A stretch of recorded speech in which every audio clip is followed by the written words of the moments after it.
So Bitcoin is the only digital asset that solves the fiat Ponzi. Okay. Now the fiat Ponzi is mathematics. Essentially, when you have banks that are 20 to 25 times levered to their capital base, which is what traditional banking is, it's to say that for every $100 of loans that a bank makes, they only hold $4 to $6 of risk absorbing capital. The rest is depositors' money, right? Yep. And that leverage requires essentially the collateral to be able to increase in value, which means inflation. So it's all built on this notion that inflation needs to happen. And when you have inflation, you have currency debasement. Fiat Ponzi is essentially ingrained in the capitalist system. And Bitcoin being decentralized, that's the most key thing, okay? You have other altcoins that claim they could have the Bitcoin scarcity and transferability, portability, blah, blah, blah. But they actually have centralized characteristics. They're controlled by founders. Bitcoin is truly decentralized. It's capped 21 million. It's a network effect that it would be very hard to displace it. Most importantly, and when it comes right down to it for me, as an engineer, I was blown away when I saw the technology as Bitcoin being the first blockchain.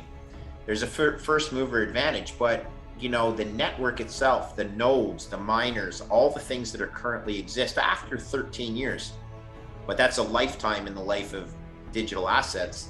The Bitcoin, once again, is the only thing that solves the fiat Ponzi. Each successive crisis becomes more severe, and the response has to be, you know, an order of magnitude greater. I had basically been looking for the solution to the fiat Ponzi for 30 years. And when I finally found it in 2016 in Bitcoin, my first response was, no, it's a Ponzi because the news tells me it is. But then at least, luckily, I did more work and I saw the blockchain in action. A thing of beauty as a technological engineer. I'm visual. When to see the blockchain working, I'm like, are you kidding me? This is a living, breathing, beautiful system and no one controls it. I was in love. And that was in 2016. And I will tell you that Bitcoin today, so I found Bitcoin when it was under $1,000 US per Bitcoin. Bitcoin today at 40,000 bucks is a better investment on a risk-adjusted basis than it was in 2016.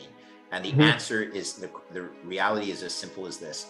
Governments globally have lost their friggin' minds in their response to COVID, okay? You cannot do that without the repercussions we're living through right now. And total global debt to total global GDP is at a point where we will never escape the debt spiral. Well, if the government can just print money, firstly, do we pay taxes? Why do I need to work, right? And people, you know, that's the reality, right? And this is this is the conundrum that we are in, and everybody's painted themselves into a corner. If there was no Bitcoin, I would be, you know, very, very discouraged.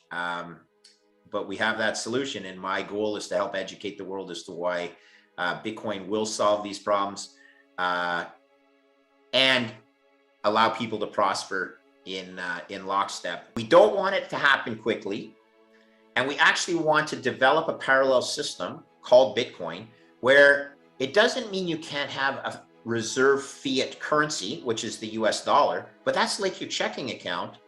And the parallel system that's being developed is your savings account, Bitcoin, okay?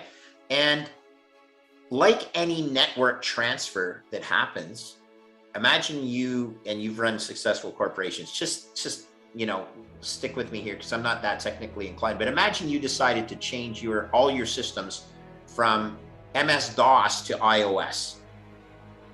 Well, when you do that system or network transfer, you don't turn off your MS-DOS system on a Sunday night and turn on your iOS and hope everything works properly, right?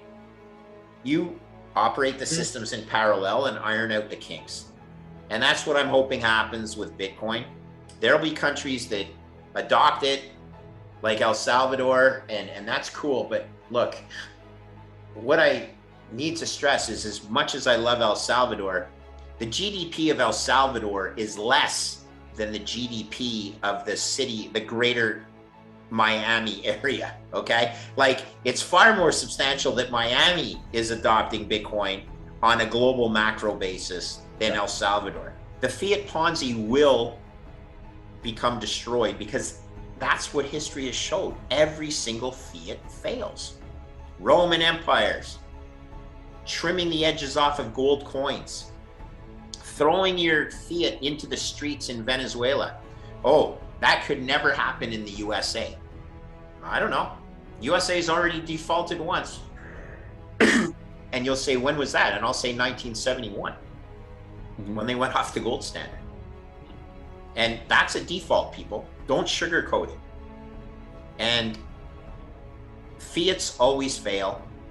I want the US dollar to maintain global reserve currency status, and I believe Bitcoin will become global reserve asset, which essentially replaces the US Treasury bonds as global reserve asset. I believe that Ethereum is a test net for layer 3 Bitcoin.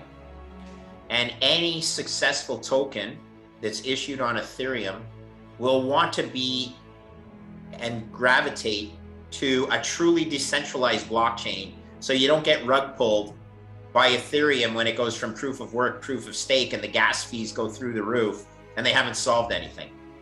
So look, there'll be successful NFTs, there'll be successful smart contracts.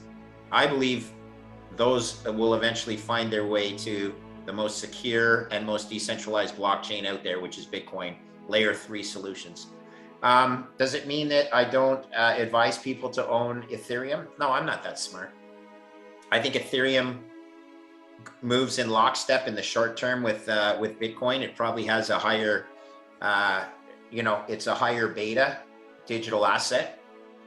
But ultimately, again, I have to come back to why I own Bitcoin and preach Bitcoin. It's for the fiat Ponzi.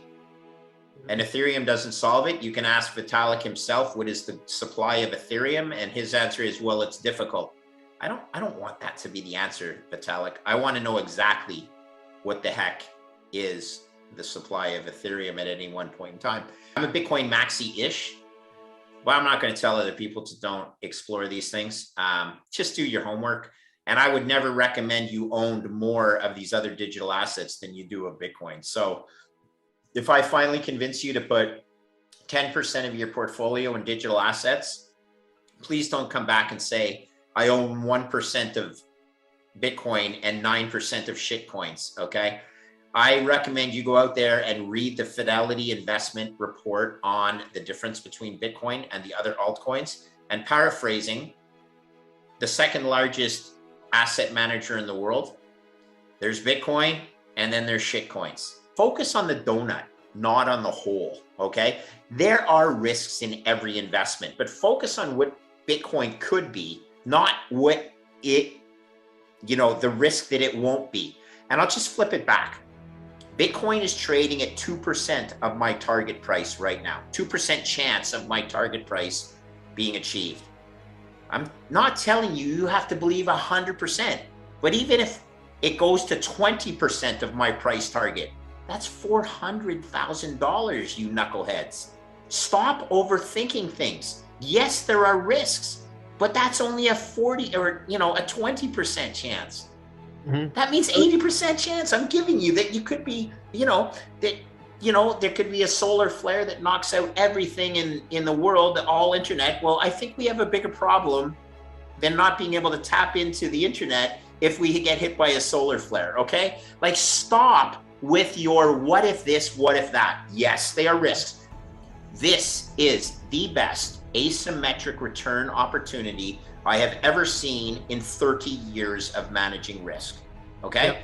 I can say that because I've managed risk for 30 years. I can say it because I've done the math. I can say it that bonds are the worst asymmetric return opportunity I've ever seen in 30 years. This doesn't mean going to sell your house and putting it all in Bitcoin. No, it means getting a percentage of your portfolio that is invested in Bitcoin. And I suggest you start with 5%. And the funniest thing is, if I manage to get most people to 5%, it's like they forget what the other 95% of their portfolio is, and they're only focused on this 5%. As I said on stage in Miami, chill the F out, okay? Stop worrying about daily price moves in Bitcoin. You don't check the value of your house on a daily basis, I hope.